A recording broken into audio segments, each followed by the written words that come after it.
d'entretien superficiel.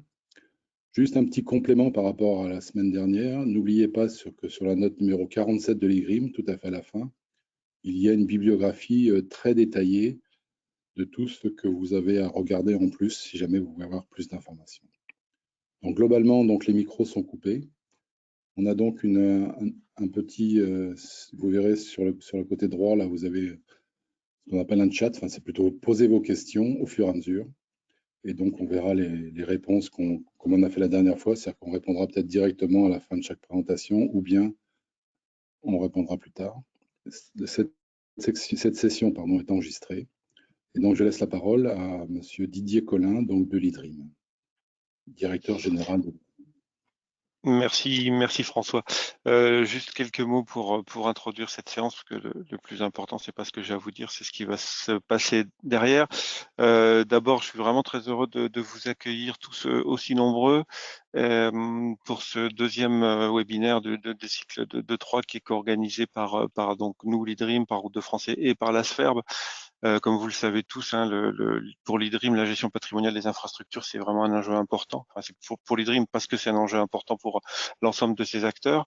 La semaine dernière, on vous a présenté le travail qui avait été fait sur l'Observatoire national de la route. Hein, c'est bien la preuve que ce sujet est traité et vraiment suivi de très près au sein de l'IDRIM.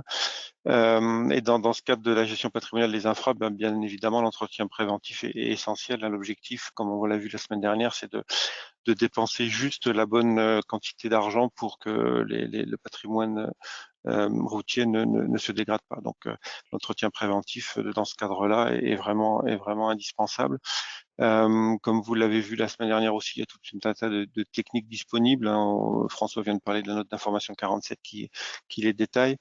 Toutefois, il faut vraiment une attention particulière pour les conditions d'utilisation et la fabrication et la mise en œuvre de ces techniques.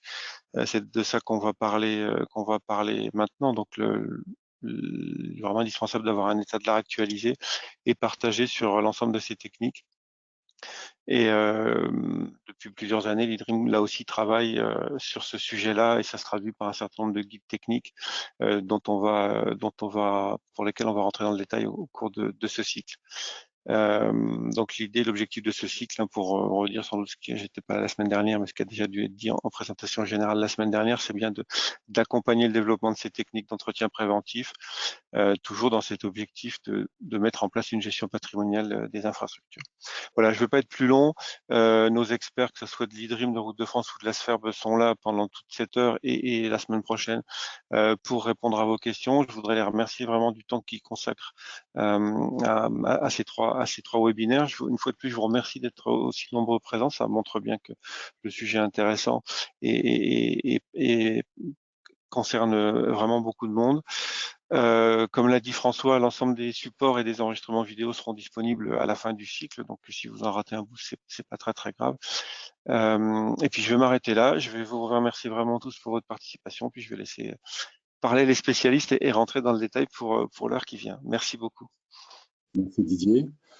Donc, les 3 présentations que nous allons avoir aujourd'hui, donc, ça ne sera pas tout à fait dans cet ordre-là, mais on va y arriver. Donc, Lionel Audy, donc, qui est responsable du groupe Route Durable et Innovation au CEREMA, donc agence de Saint-Brieuc, commencera par présenter. Donc, après, donc, on aura donc Claude qui présentera les enduits superficiels du Jure, les matériaux bitumineux coulés à froid qu'on appelle l'MBCF ou avant ECF. Donc, c'est Jean-Philippe Itou, donc directeur régional de Revia Lyon Sud-Ouest qui le présentera. Et en dernier, donc Sabine, et non pas Serge, Sabine Demecq, donc ingénieure à la direction technique de Revia, présentera donc les revêtements superficiels combinés, je crois. Voilà. Donc Lionel, c'est à toi. Voilà, c'est parti. Ok, bonjour à tous. Donc je dois avoir la main pour défiler les diapos théoriquement. Hop, c'est parti, ça va trop vite. Voilà, donc je vais introduire ce webinaire consacré aux revêtements superficiels. Alors, tout d'abord, les revêtements superficiels, il faut savoir que c'est une petite famille dans la famille des matériaux routiers. Il y avait historiquement les enduits superficiels d'usure et les matériaux bitumineux coulés à froid, ECF pour les plus anciens d'entre nous. Hop, merci de ne pas aller trop vite sur la diapo. Excusez-moi là, mais voilà.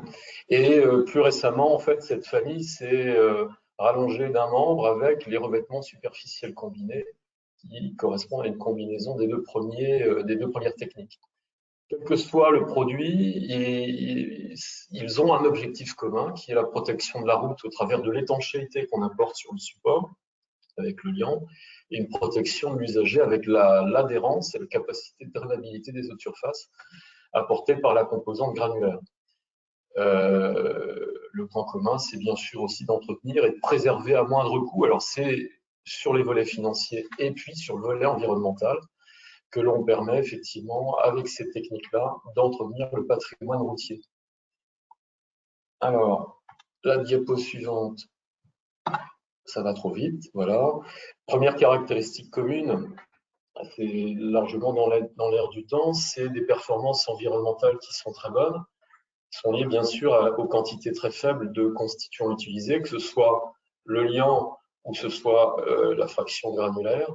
Vous avez ici alors deux comparaisons en fait de l'enduit bicouche et d'un MBCF bicouche avec des techniques, on va dire, à chaud. Même si la comparaison technique est discutable, vous voyez qu'on peut faire quand même des gains importants, un facteur 3 ou un facteur 8 si on compare ces revêtements superficiels avec des couches très minces d'enrobé à chaud, BBTM, ou des couches plus épaisses comme le BBSG. Autre caractéristique commune, bien sûr, l'étanchéité. C'est lié aux quantités importantes de liants apportés sur le support, peut-être avec un petit plus supplémentaire sur la partie enduit par rapport au MBCF. Dans les deux cas, on a des adhérences et des drainabilités importantes. La contrepartie pourra être un bruit de roulement, notamment pour les enduits, mais que les NBCF pourront compenser. Autre singularité, cette fois-ci, une grande sensibilité de ces techniques aux contraintes techniques. Alors, c'est valable pour les constituants, aux conditions météo, et aussi à la compétence des équipes.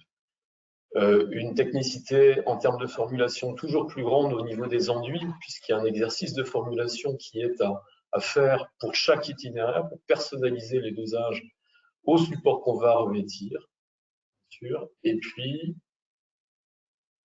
une singularité sur le MBCF, c'est peut-être une moindre sensibilité par rapport aux enduits à la déformabilité du support, avec des seuils de déflexion qui sont à respecter en fonction des trafics, pour ne pas en fait rendre le MBCF trop cassant. Hop, ma dernière diapo, c'est pour vous rappeler effectivement que quelle que soit la technique, les revêtements superficiels détiennent toujours une place prépondérante dans l'entretien des chaussées en France, avec plus de 250 millions de mètres carrés appliqués en France chaque année. Je ne vais pas revenir sur l'intérêt de ces techniques-là par rapport à l'entretien préventif et au graphique que vous trouvez dans la note IDRIN 47, qui a été présenté en préambule. Bien sûr, ce sont des produits qui trouvent tout leur intérêt dans le cadre d'un entretien préventif. Je vous dis à tout à l'heure, puisque je conclurai les exposés en présentant en fait les innovations qui peuvent se décliner pour ces revêtements superficiels pour encore améliorer leur performance vis-à-vis des nouvelles contraintes. Voilà, donc je vais passer la main à Claude Georgie, qui va vous présenter en fait le module dédié aux enduits superficiels. À toi, Claude. Voilà. Merci Lionel. Donc Claude Georgie donc a 2 emplois. Donc il travaille donc bien sûr pour la direction technique d'Eiffage et également il est à la direction technique de Route de France. Voilà. Claude Georgie, c'est à toi. Merci François et merci Lionel. Bonjour à tous. Donc, comme l'a dit Lionel en introduction, je vais vous parler de la technique des enduits superficiels d'usure et surtout de leur emploi à l'émission de bitume. Le thème de ces webinaires étant l'utilisation des techniques à l'émission de bitume. J'ai pas la main par contre pour passer le diapo, Patrick.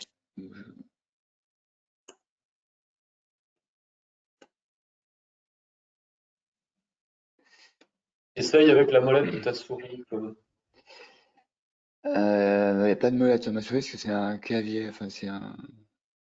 Et avec les flèches, ça marche pas. Ah si, c'est bon. Bon, excusez-moi pour... Voilà. Donc en fait, donc comme l'a dit Lionel, on a des techniques d'entretien superficiel et bah, le rôle premier d'une couche de roulement en France, enfin d'une couche de roulement et notamment dans la philosophie française, c'est d'apporter de l'étanchéité, de protéger les couches inférieures et d'apporter de la sécurité aux usagers avec de l'adhérence, donc en mettant du grip avec de l'emploi de gravillons concassés et à adhésifs pour que les voitures puissent adhérer sur la chaussée. Donc la technique la plus simple, eh ben, c'est l'enduit. Je veux étancher, donc on emploie du bitume pour étancher la route. Hein, vous savez tout que le bitume est hydrophobe, donc il va avoir un rôle de pouvoir étancher la surface de la chaussée et donc de protéger les couches inférieures de pénétration éventuelle d'eau.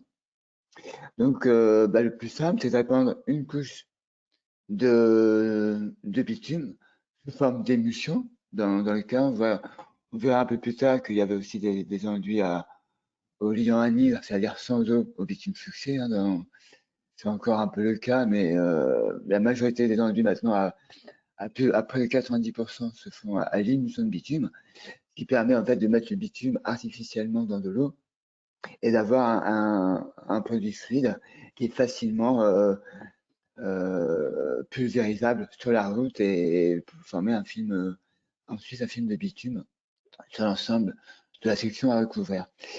Donc le plus simple, c'est de répandre cette émulsion et ensuite le caillou.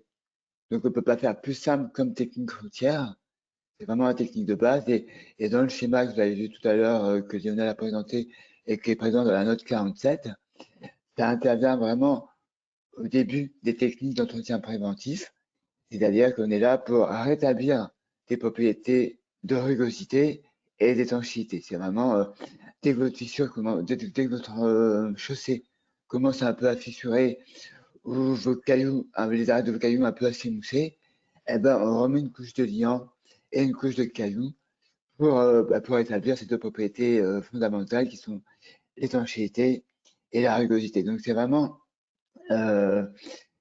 les deux rôles principaux qu'on demande à une couche de roulement et c'est les deux rôles qu'apporte un enduit superficiel d'usure.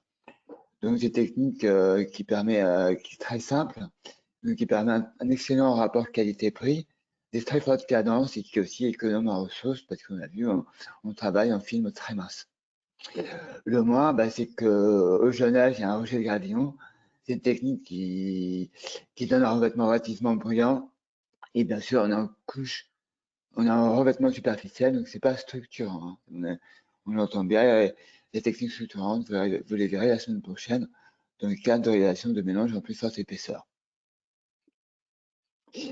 Donc, bah, comme l'a dit Lionel, je ne vais pas revenir. Bon, les chiffres un peu divergent. On parle de 200.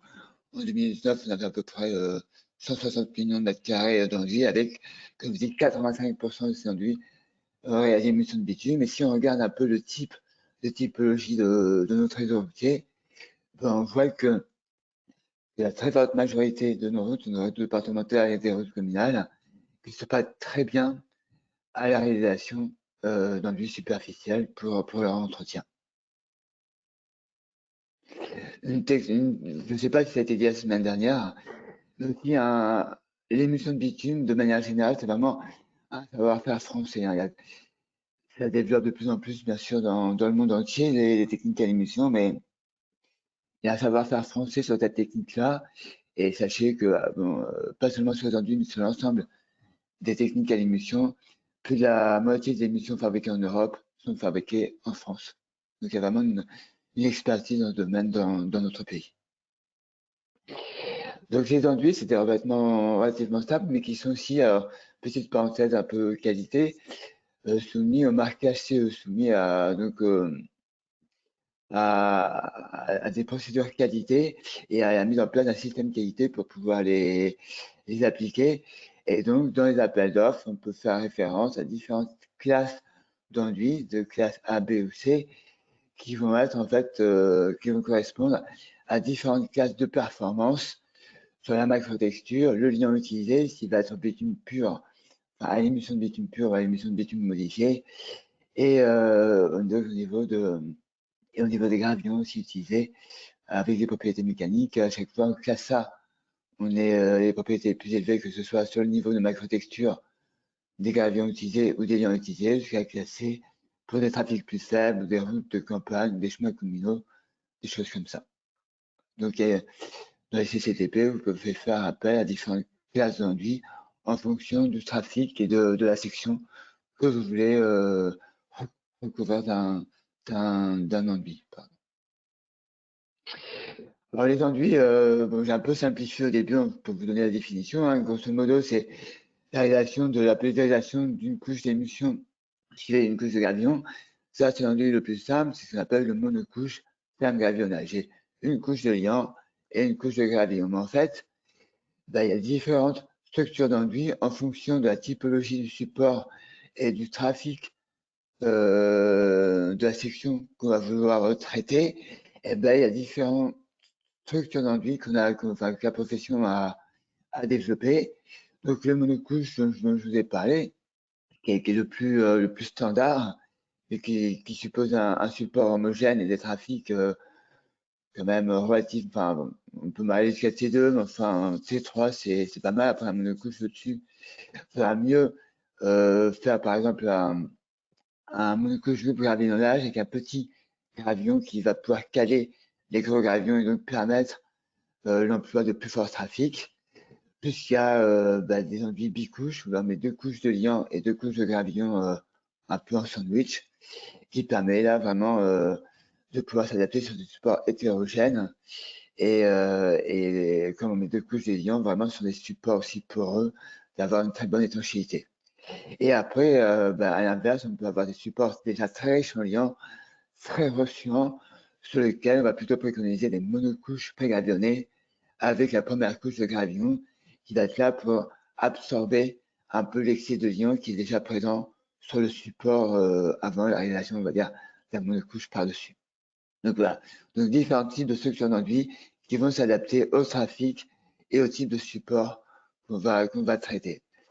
Et aussi, donc, je vais copier un tableau, mais rapidement, en fait, on va voir que les enduits sont plutôt quand même utilisés en race campagne, parce que comme je l'ai dit au départ, en agglomération, il y a un fort rejet au jeune âge, parce que le temps que le lien, qu'il y ait une montée en cohésion du lien et que l'enduit se stabilise un peu, on a un rejet de gravillon, ce qui fait qu'en agglomération, les riverains vont pas trop aimer se retrouver avec des cailloux sur les trottoirs ou sur dans leur jardin. Et souvent, on privilégie cette technique un peu en race campagne ou alors sur des chemins communaux avec des zones peu habitées. Et puis en fin de compte, on va aussi privilégier, plus le trafic va être élevé, plus la granulométrie utilisée va être élevée. Voilà un peu comment on peut simplifier ce tableau. Donc, en fonction du trafic et du type de localisation de votre enduit et aussi du support, privilégier telle ou telle structure d'enduit. Donc ça suppose en fait, vous voyez, un enduit, c'est pas, en théorie, c'est pas compliqué à faire. Hein. C'est répandre du liant et des gravillons, mais ça suppose en fait qu'il faut préparer la réalisation de cet enduit. Et autant c'est très facile a priori de faire un enduit, autant aussi ça peut être très facile à rater. Parce que comme toute technique, on va dire un peu basique, elle est très pointue. Et déjà, en fait, avant de réaliser l'enduit, il faut même prévoir 2 années auparavant, déjà faire le tour des sections qu'on prévoit de traiter à l'enduit, pour déjà définir les travaux préparatoires qu'on peut faire. Vous voyez bien que l'enduit, c'est une technique très simple et très peu coûteuse, mais aussi donc la réalisation juste d'une couche de liant et d'une couche de gravillon. Et pas avec ça qu'on va réhomogénéiser un support ou qu'on va reprofiler un support. Donc il y en a -2. Il faut déjà qu'on choisisse ces sections et qu'on décide de ce qu'on va faire l'année N-1 comme travaux préparatoires pour ensuite l'année N bien faire l'enduit. Donc, l'année N-2, on va définir les sections à traiter, les travaux préparatoires à faire, travaux préparatoires qu'on fait idéalement l'année précédente, l'année N-1. On réajuste éventuellement le programme des sections à traiter et on réalise les travaux préparatoires, c'est-à-dire on draine les fossés, on rend bien propre les accotements et on va essayer aussi de réhomogénéiser le support par réalisation de reprofilage, de purge si nécessaire sur le support. Et l'année N, on réalise vraiment l'enduit lui-même avec encore une reconnaissance des supports et là on va ajuster le type de structure d'enduit qu'on va réaliser. Si on fait un bicouche, un monocouche, un pré-gravier ou pas, ces supports est riche en liant, au contraire est poreux, bien ajuster la structure de l'enduit. Et là, on va commencer déjà à accommoder les granulats en amont, à les mettre sur des arcs de stockage propres. Il faut des granulats propres. Donc, on ne va pas mettre ça sur un support, enfin, sur une arc poussiéreuse et commencer à faire approvisionner les matériaux, notamment les stocks de granulats, et commencer à les caractériser, à les réceptionner. Voilà, petit aparté sur l'avantage aussi des techniques à émulsion. Les techniques à émulsion, c'est travailler avec du bitume en solution dans l'eau. Donc, vous voyez, c'est un peu caricatural, mais c'est vraiment des vraies photos. Avec à gauche la réalisation d'un enduit à l'émulsion. L'émulsion va être à peu près appliquée autour de 70-80 degrés, alors qu'un bitume fluxé, c'est un liant anhydre, c'est du bitume, qu'on va fluidifier par une huile de fluxage. Donc, c'est une technique à chaud, et on va, avec le fluxant qui va s'évaporer, vous voyez ce nuage d'évaporation du fluxant à l'application, avec une application qui est autour de 140-150 degrés. Et aussi, l'avantage, c'est tous les avantages, non seulement environnementaux, parce qu'on n'a pas à chauffer l'émulsion, et en même temps, pour l'hygiène et sécurité, il n'y a pas de risque de brûlure, et pour les opérateurs, il n'y a pas cette gêne occasionnée par ces fumées de fluxant. Et en plus, l'émulsion n'est pas soumise au transport de matières dangereuses, comme en dessous des 100 degrés. Donc, pour toutes ces raisons, en fait, on a, les techniques à émulsion se sont généralisées pour les enduits. Et en plus, l'émulsion permet aussi, par rapport à la technique enduit, là, vous voyez, pour les trois types de trafic fort, moyen et faible, un peu les périodes privilégiées de réalisation d'enduit. Donc, on privilégie toujours les périodes chaudes, idéalement juin, juillet, août.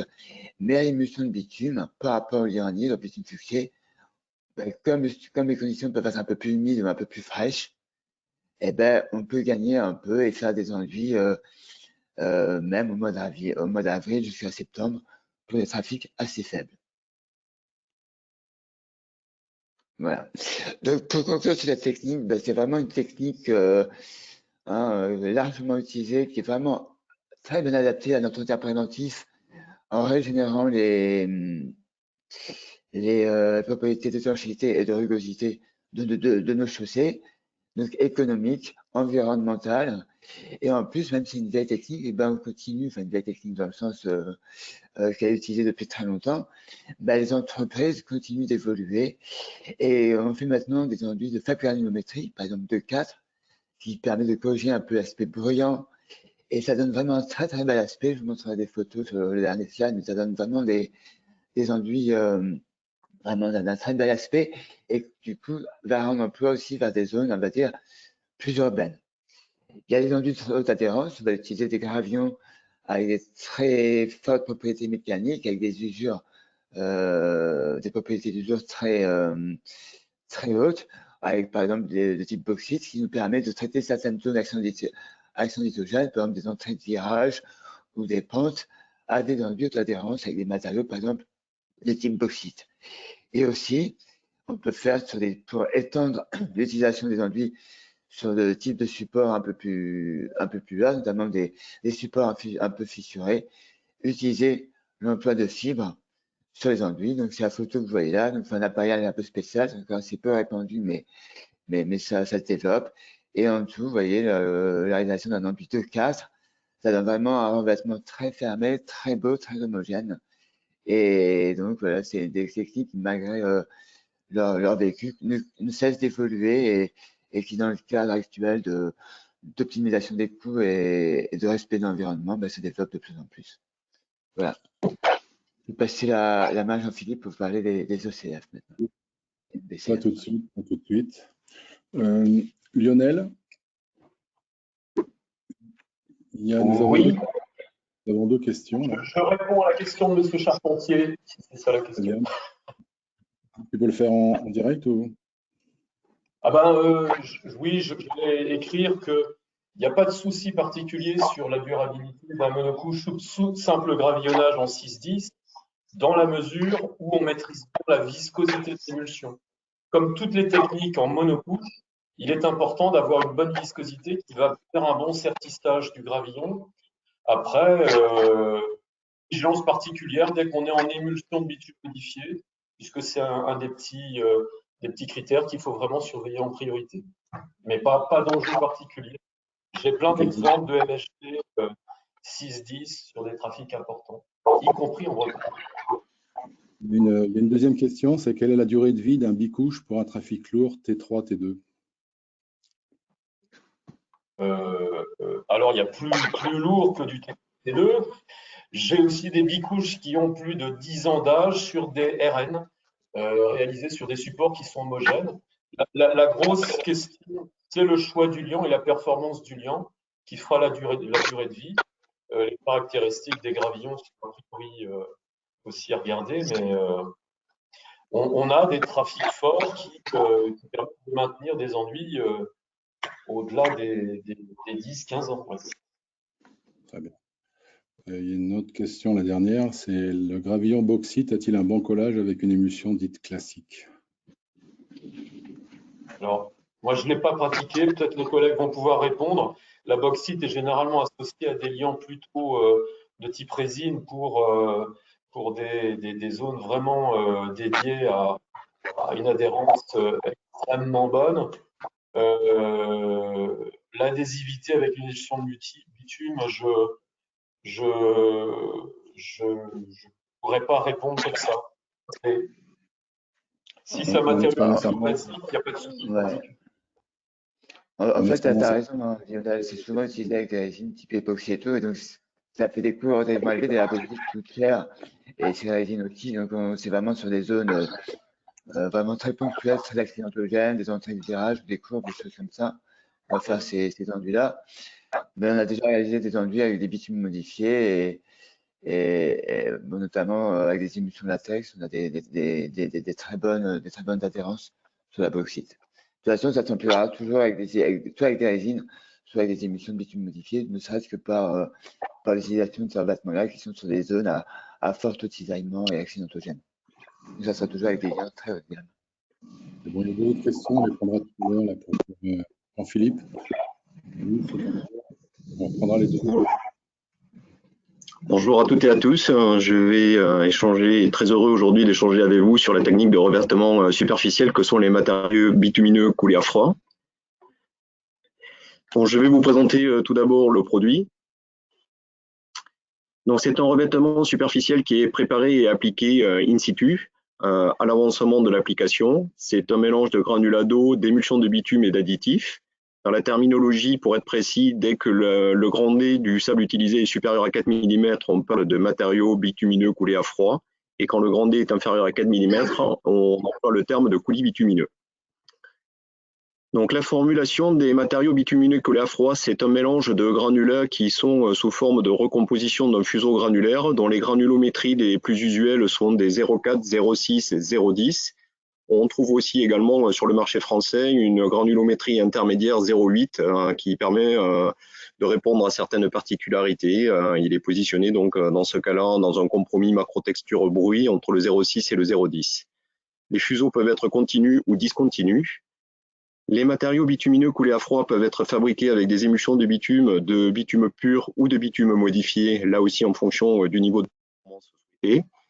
Et puis, le mélange est donc mouillé par de l'eau avec l'ajout de régulateurs de rupture qui sont des retardateurs sous forme de dope ou des régulateurs de rupture sous forme de ciment ou de lait de chaux.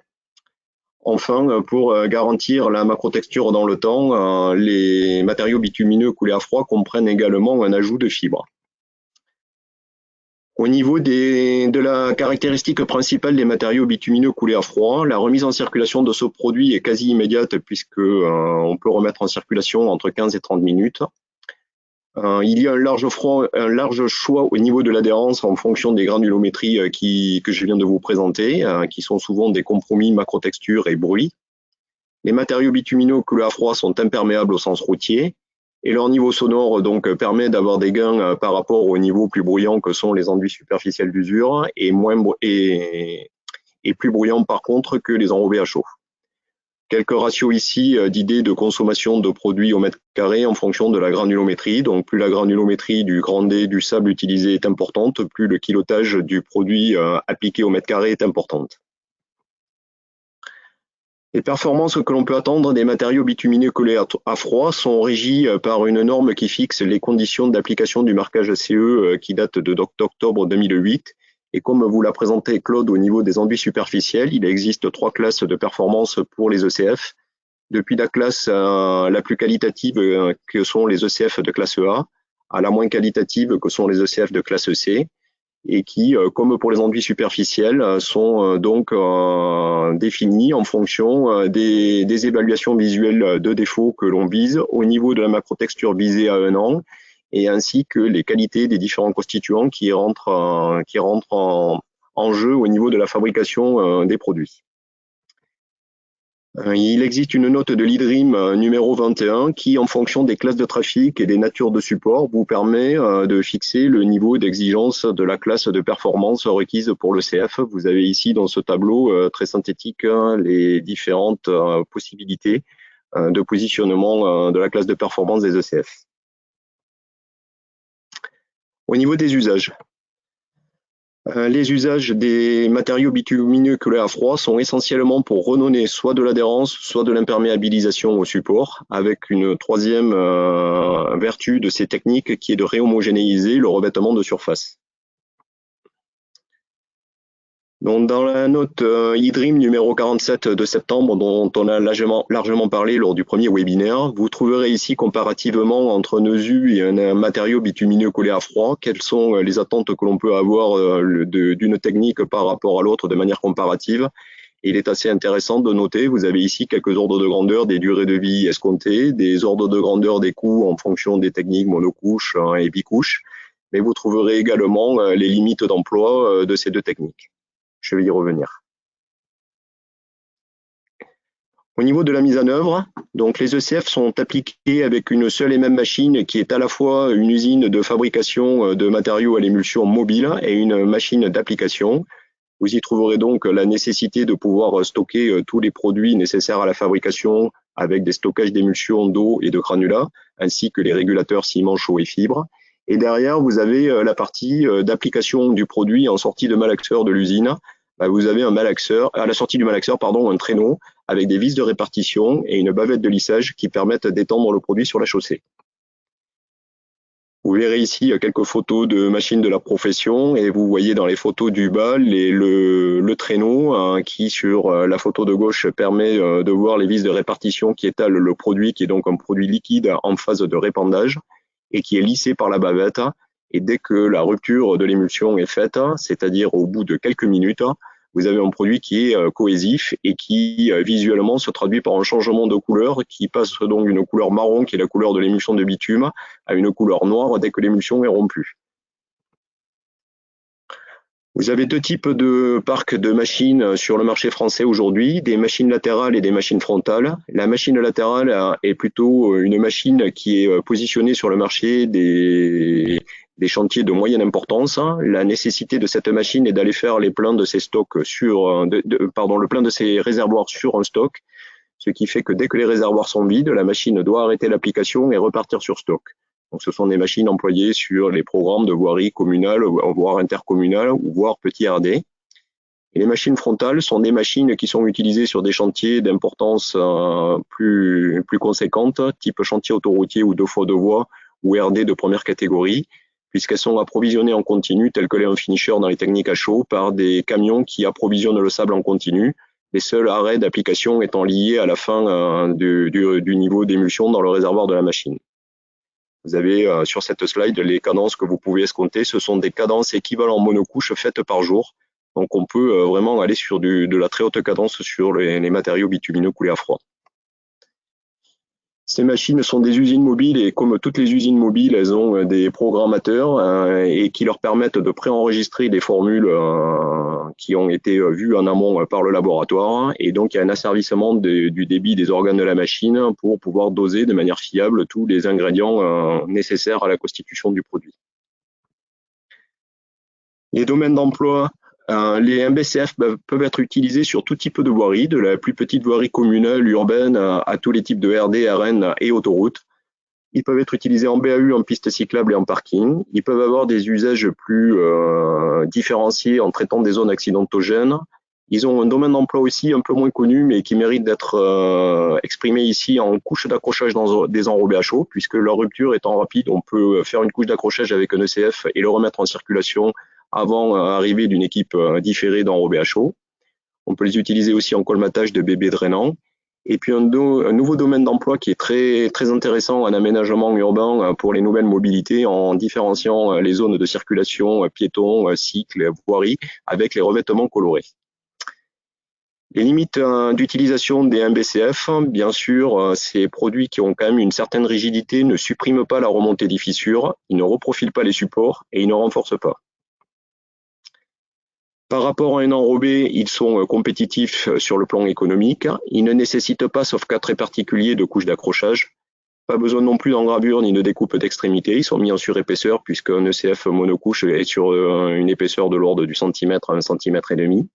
La durée de chantier est très réduite et la remise en circulation est quasi immédiate. Comme l'a exprimé Claude aussi, par contre, ils sont, comme toutes les techniques à l'émulsion de bitume, sensibles aux conditions climatiques et doivent donc être utilisés dans les domaines d'emploi qui ont été précisés pour les enduits superficiels.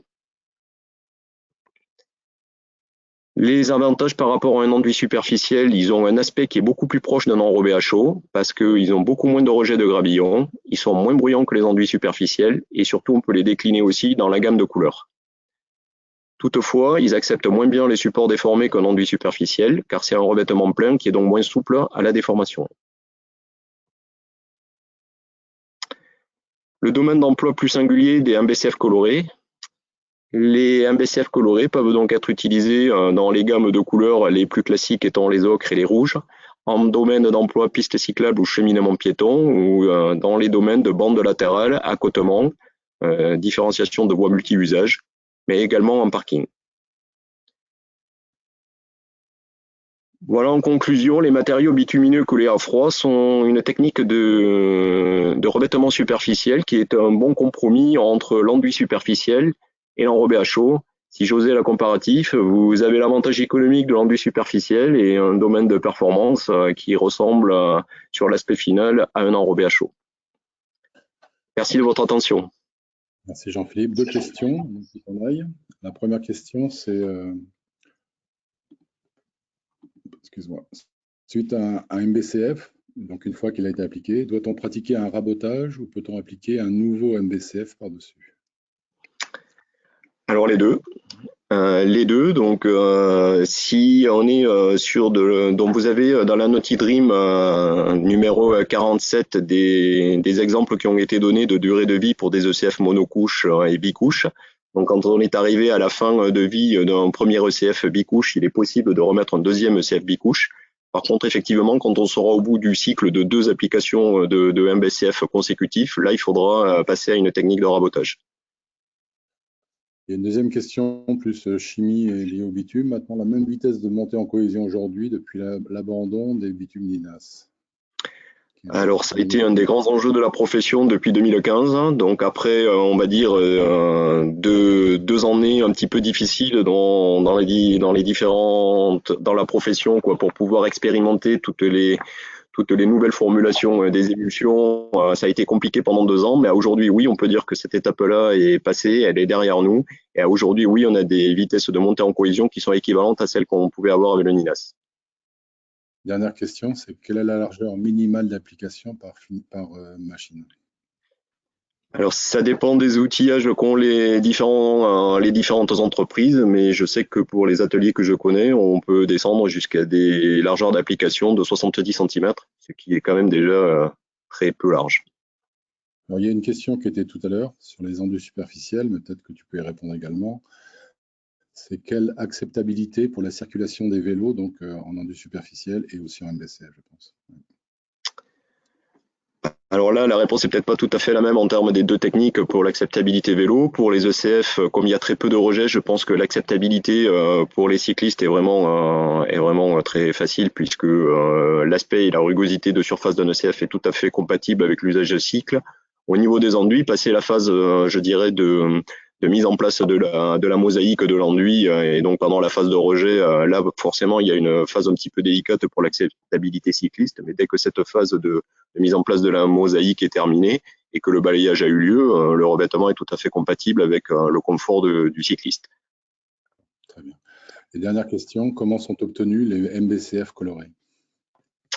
Alors là aussi, il existe, comme pour les enrobés à chaud, deux procédés, soit par rajout d'oxyde dans une émulsion de bitume qui elle-même reste noire, ce qui est un premier procédé, ou un deuxième procédé peut être l'utilisation d'émulsions de bitume de synthèse avec des pigments et des oxydes. Et donc là, on est dans une gamme de couleurs un peu différente de celle évoquée avec des oxydes de fer qui ne permet que d'avoir du rouge. Merci bien. Très bien, je te remercie beaucoup Jean-Philippe. Merci. Nous allons laisser à Sabine Lebec qui va donc nous présenter les revêtements superficiels combinés. Donc Sabine Lebec, ingénieure à la direction technique Eurovia. Merci François, merci Jean-Philippe. Bonjour à toutes et à tous. Donc effectivement, nous allons poursuivre ce webinaire par les revêtements superficiels combinés. Donc ces revêtements superficiels combinés, alors voilà, ma souris ne fonctionne pas.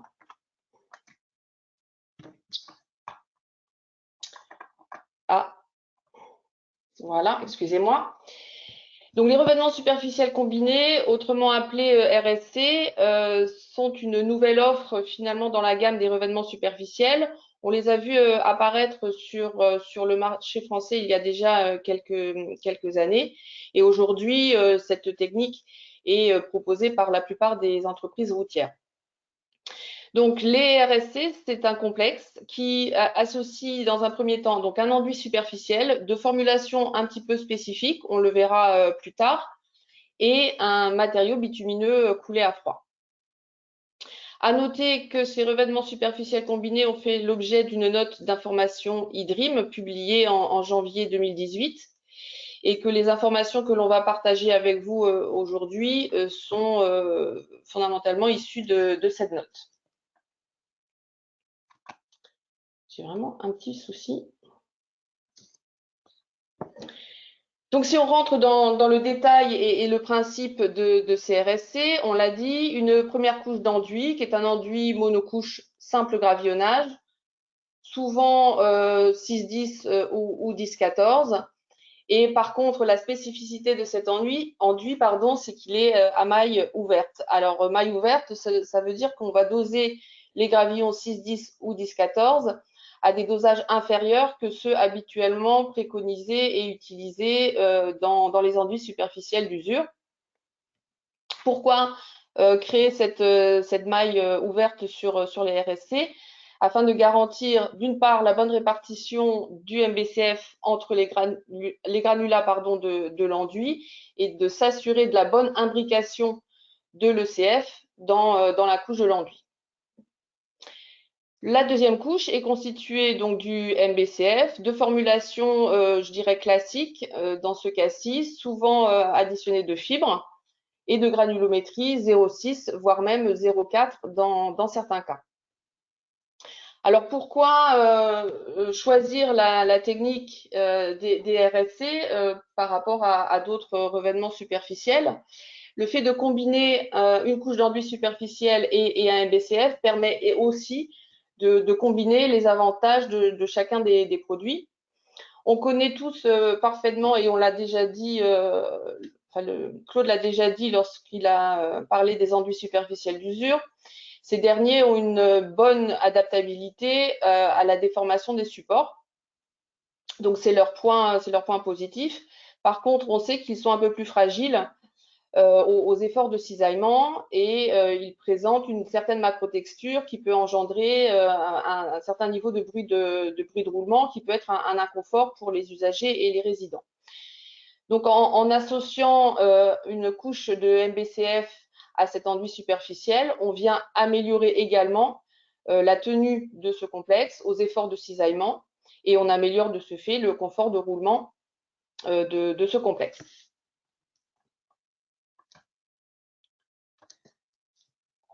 Un domaine d'utilisation qui est parfaitement évidemment adapté à la maintenance préventive, un domaine d'utilisation équivalent aux revêtements superficiels dont on vient de parler, que sont les MBCF et les enduits superficiels d'usure, et donc une bonne solution pour les RSC pour venir corriger les défauts superficiels de surface. En sont listés ici quelques-uns. Mais ce sont des défauts superficiels donc, qui peuvent être corrigés avec les RSC, identiques aux défauts qui sont aussi corrigés par les enduits ou les MBCF. Donc, on peut venir corriger un manque de rugosité, d'adhérence. On peut venir aussi forcément imperméabiliser la surface, des surfaces fissurées, corriger des défauts de désenrobage et de ressuage également.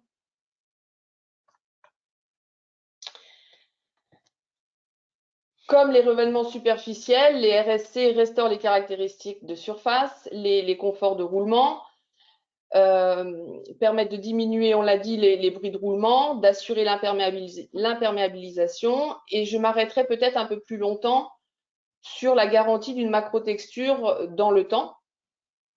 Lorsque l'on applique un RSC, donc au temps T0, à la remise en circulation, la macrotexture est essentiellement assurée par le MBCF. Au fil du temps, sous l'effet du trafic, le MBCF va s'user. Par contre, la macrotexture, dans ce cas-là, va être reprise par la tête des gravillons de l'enduit qui vont finir par émerger à la surface. C'est pour ça que les RSC sont reconnus pour garantir une macrotexture dans le temps et durable.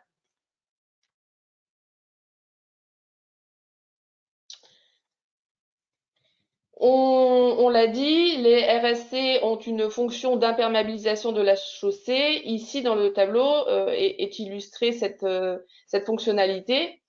Donc, ce tableau vient calculer des teneurs en liant pour chacun des 3 revêtements superficiels. Donc, le premier, c'est le RSC, comparé donc à un enduit superficiel bicouche et également comparé à un BCF bicouche 0,4-0,6. Et en calculant la teneur en liant contenue dans chacune de ces techniques, on arrive à la conclusion que le taux de liant le plus élevé se trouve dans les RSC. Et comme l'a dit Claude lorsqu'il parlait des enduits superficiels, la présence d'un fort taux de liant contribue évidemment fortement à imperméabiliser les supports existants. Donc, c'était une illustration de l'intérêt de la technique des RSC pour imperméabiliser les supports existants. Je ne rentrerai pas dans le détail de la courbe que l'on a vu plusieurs fois lors de ce webinaire. Tout simplement vous dire que le domaine d'emploi des RSC, c'est l'entretien préventif, voire curatif dans certains cas, on en reparlera. C'est une technique, une alternative qui reste économique, mais c'est aussi, et c'est à noter, une technique d'attente.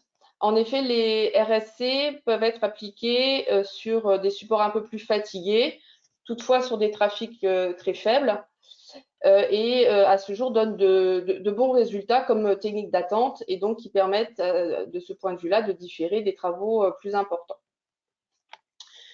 Donc des domaines d'emploi somme toute très similaires aux MBCF et aux enduits superficiels comme revêtement superficiel. Au niveau des étapes de réalisation, évidemment, les grands principes de fabrication et de mise en œuvre des RSC sont fortement inspirés des fondamentaux que l'on retrouve dans les documents de référence relatifs aux enduits superficiels d'usure et aux MBCF, et particulièrement au principe que l'on retrouve dans les deux guides eDream que vous avez ici à l'écran. Et des étapes de réalisation, des séquences de réalisation parfaitement classiques hein, qui vont de la reconnaissance du support à sa préparation, à l'application des produits et finalement à l'évaluation des performances des RSC à 1 an selon un EVD de la norme 12274-8. Bien que, pardon, ça va trop vite, excusez-moi.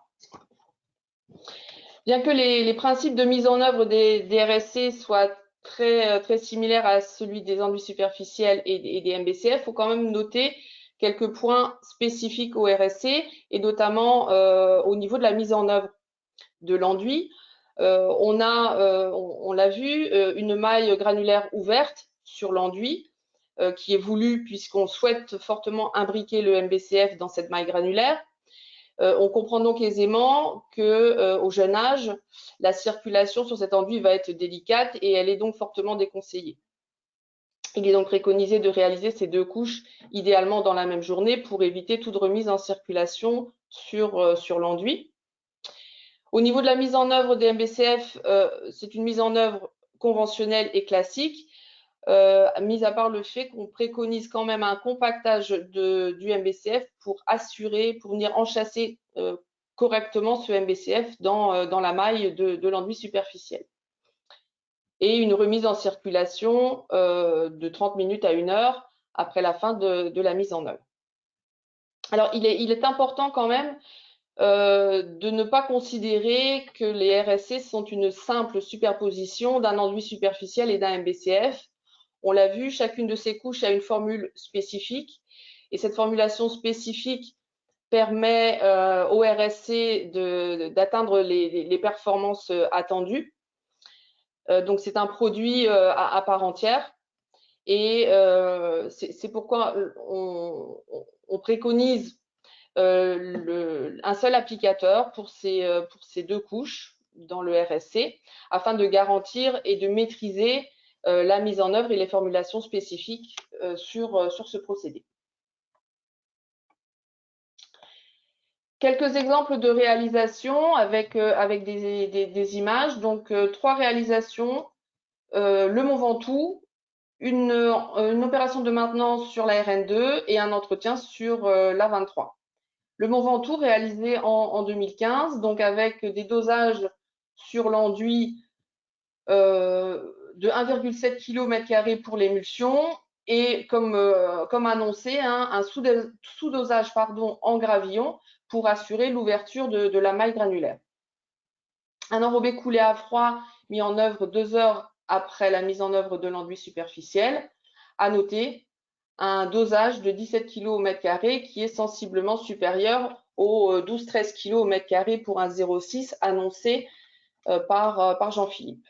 Et enfin, une réouverture à la circulation 30 minutes après la fin de la mise en œuvre. Donc RSC réalisé en 2015 dans des conditions, enfin on connaît les conditions climatiques hein, du Mont Ventoux avec des gaps de température assez importants. À ce jour, donc un bon retour, un bilan positif des performances de ce RSC réalisé il y a maintenant 6 ans.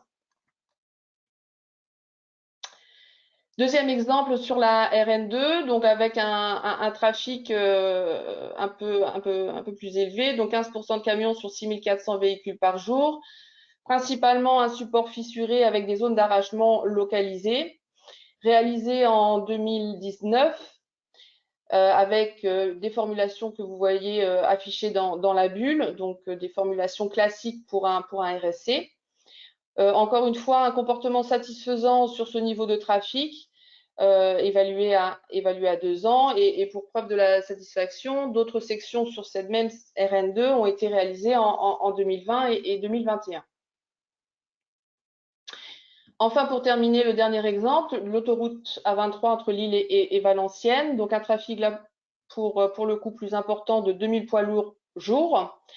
Et l'objectif principal de cette intervention en RSC était de venir corriger le support qui présentait un état de fissuration généralisé.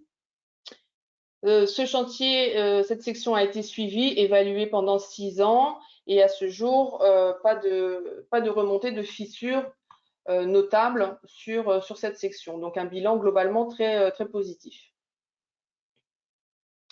Et pour terminer, je souhaitais vous donner des niveaux de macro-texture et des niveaux de bruit sur ces revêtements superficiels combinés. Donc ici sont donnés 2 exemples de chantiers réalisés en 2012 et 2013 sur lesquels on a fait des mesures de PMT et de bruit. Donc comme vous voyez, les PMT de bon niveau qui se maintiennent dans le temps, et un niveau de bruit mesuré sur le 2e chantier de 100 décibels. Voilà, donc en conclusion, les retours d'expérience et les suivis des chantiers à ce jour sont positifs. Les caractéristiques d'adhérence et de bruit offrent un niveau d'utilisation satisfaisant. Pour les techniques d'attente, dont on a un petit peu parlé, sous faible trafic, on observe à ce jour un bon comportement également sur les chaussées fissurées. Donc les RSC sont un nouveau produit disponible dans le portefeuille des solutions des revêtements superficiels. Voilà, c'est tout ce que je voulais vous dire. C'est pas fini, nous avons quelques questions pour toi. Ah, c'est pas fini. Préconisez-vous un cylindrage sur l'enduit superficiel avant l'application du MBCF? Préconiser, non. Je vais parler pour mon expérience. Moi, de ce que j'ai vu en RSC, on passe un pneu et c'est suffisant. Encore une fois, dans l'idée où l'enduit superficiel va être couvert dans la même journée et ne subira pas de circulation. Deuxième question, la circulation peut-elle reprendre sur l'enduit avant la couche de MBCF? Je viens d'y répondre. C'est fortement déconseillé, étant donné la structure particulière de cet enduit à maille ouverte. Ok, j'ai une autre question, mais c'est sur les enduits, on la posera tout à l'heure. Y a-t-il un risque de ressuage sur les bandes de roulement sur un support légèrement déformé? Sur les RSC? Oui. Je dirais non, si la formulation de l'enduit a été parfaitement adaptée. Donc, reconnaissance du support comme pour les enduits superficiels d'usure, et on adapte le dosage en fonction de l'état du support. La dernière question, mais je crois que je peux y répondre, c'est sur la 23. Les fissures étaient-elles dues à la présence de graves ciment? Non. C'était dû à la présence d'un liant, comment s'appelait ces liants qui étaient très durs là, et c'est ça qui a fissuré en fait. C'est un liant, c'est un BBME avec des liants multifaltes. Voilà. Alors je crois qu'il y a aussi une question sur un ordre de grandeur des coûts carbone de ces 3 techniques. Je crois que ça avait été présenté par Lionel dans sa première présentation. Oui, alors les coûts carbone, à la fois énergie et gaz à effet de serre, sont rappelés dans la première diapo. Vous les retrouverez dans le chapitre développement durable des 2 guides qui ont été cités, notamment sur les enduits et les MBCF de Hydrine Cerema de 2017. Ok. Lionel, tant que tu es là, bonjour, qu'en est-il du collage des MBCF sur la signalisation horizontale?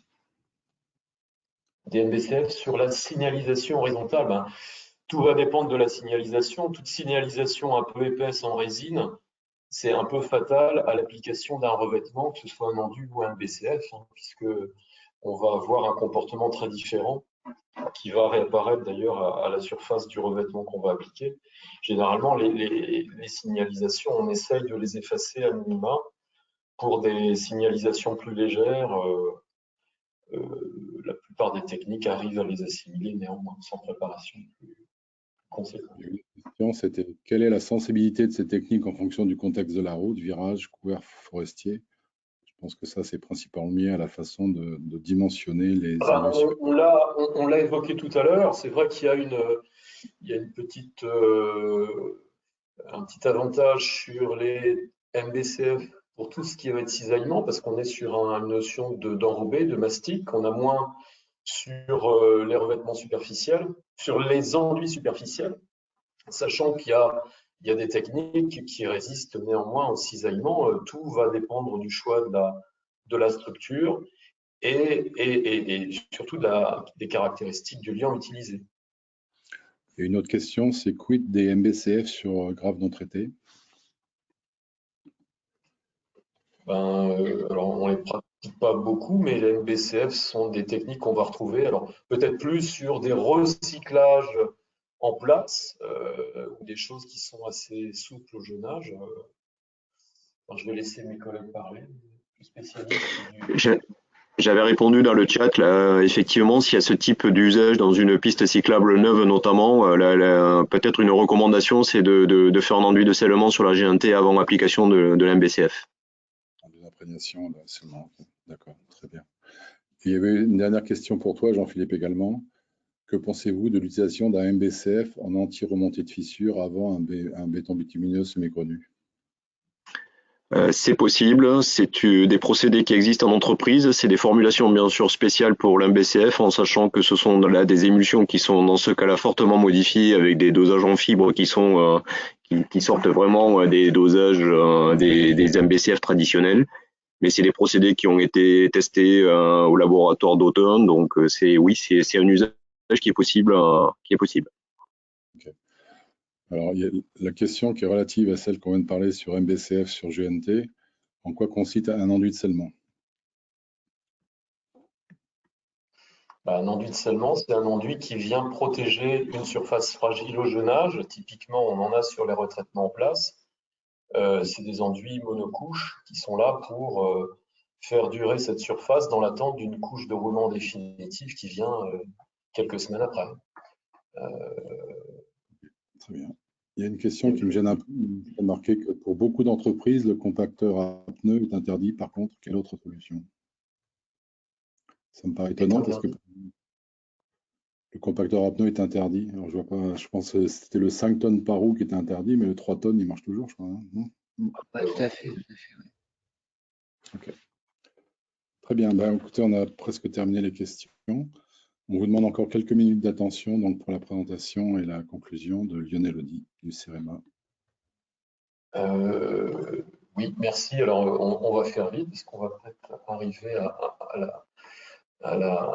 aux 16 heures. Mais en quelques mots, en fait, pour conclure le webinaire, on voulait quelque part montrer que l'innovation existait sur ces familles de revêtements assez anciennes, mais quelque part, la présentation de Sabine montre que l'innovation est déjà apparue, puisque le RSC est en lui-même une innovation dans le domaine des revêtements.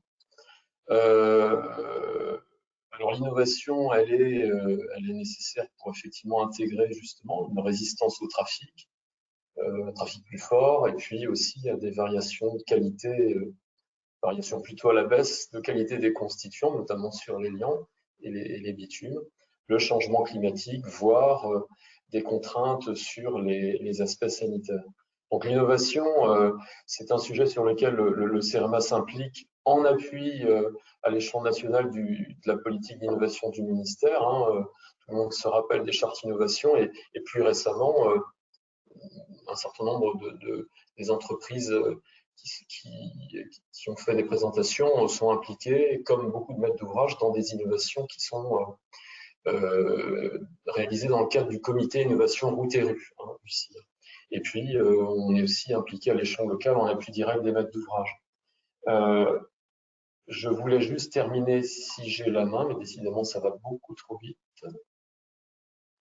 Hop. On va maîtriser la bonne diapo. Donc, l'innovation du CIR, quelques exemples. Certains ont été cités pour améliorer effectivement le comportement des revêtements superficiels sur trafic fort.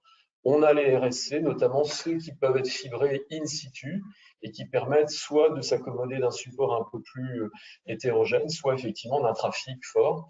Le cas de la 23 faisait partie d'une série de 3 chantiers d'un RSC fibré testé sur trafic fort et sur le réseau routier national.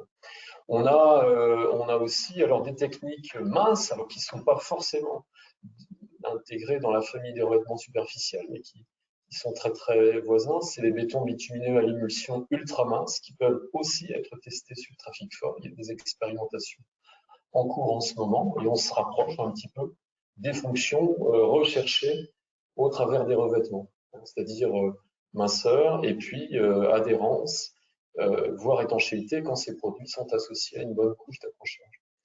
On a aussi des dispositifs de préservation des surfaces de chaussée un petit peu en fin de vie, qui peuvent correspondre quelque part à une application d'un enduit où on va remplacer l'émulsion conventionnelle par une émulsion un peu spécifique qui va régénérer un certain nombre de propriétés du lieu ancien.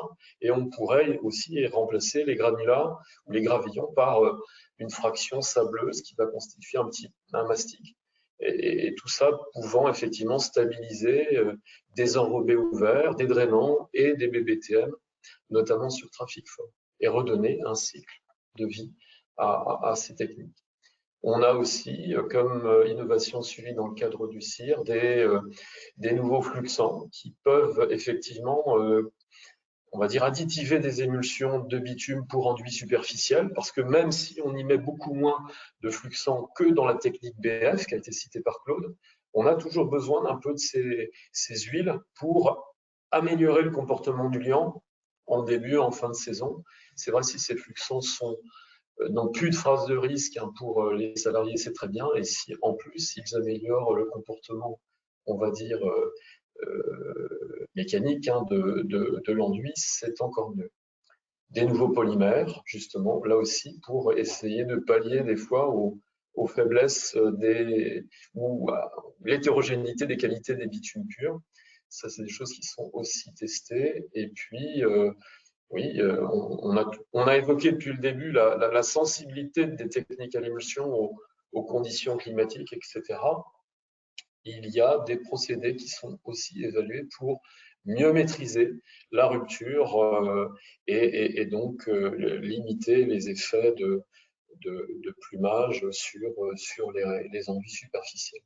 Donc ces innovations sont suivies dans le cadre du CIR par le CEREMA, qui est un appui technique qui effectivement des maîtres d'ouvrage dans ces cas-là. Et puis, on va faire un peu de pub pour le CEREMA à Saint-Brieuc, puisqu'on est le pôle de référence sur les techniques à l'émulsion et on peut répondre à vos besoins si vous en avez.